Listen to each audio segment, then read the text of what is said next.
اوس تاسو ته یو داسې رپورټ ښیو د اسلام آباد پوش ایریا E11 سیکټر که یو خوا د ژوند د ټولو ضروریات پکې شته نو بل خوا کې ورسره د ژوند بنیادي سهولتو نه بېخبره غریب ولس خپل ژوند تیروي. تفصیل ګورو د اشفاق بنګش په دې رپورټ کې.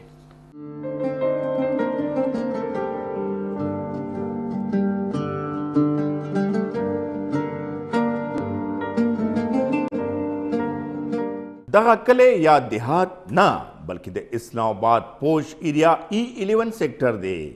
که یو خوا E11 کې د ژوند ضروري سہولیات بې شمیره دي نو بل خوا بالکل په خوا کې ورڅخه دغه غریب خلکو ځان لپاره یو کلی جوړ کړی دی چې دلته نه اوبه نه بجلی او نه اسکول او هسپتال یعنی د ژوند ضروري سہولیاتو نه محرومه خپل ژوند تیروي. نامه مې د اسلم ده یم د پېښور ناکای ورته وایي 400 روډ باندې نه بجلی شته نه ښه شته نه بد شته. بجلي هم د دې ځای نه بوتلې وه هغې به 35,000 40,000 به راباندې بل راتلو. تارونه هم کټ کړه اوس هم شیشې لګولې دي او په هغې باندې خپله ګزاره کوو.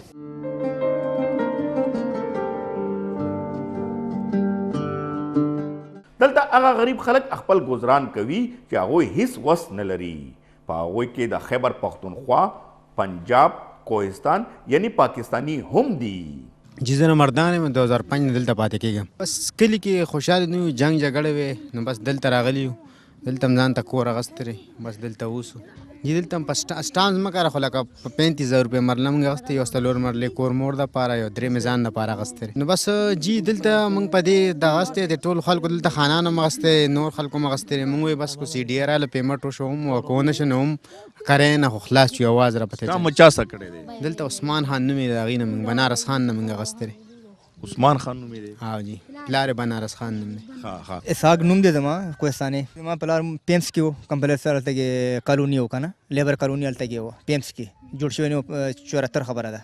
هغې نه بیا پاسېدلو لیبر کالوني جینن 3 ته راغلي وو لیبر کالوني جینن 3 نو بیا هغې نه پاسېدلو د نیوي ته تللي وو نیوي نه بیا دې خوا راغلي وو.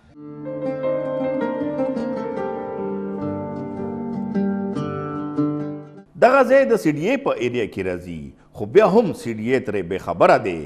CDA په نوم ځینې خلک دغې غریب خلکو نه هم خپل کاروبار جوړ کړی دی او دغه ځایونه باقاعده توګه خرید و فروخت هم ورباندې کوي. اشفاق بنګش، خیبر نیوز، اسلام آباد.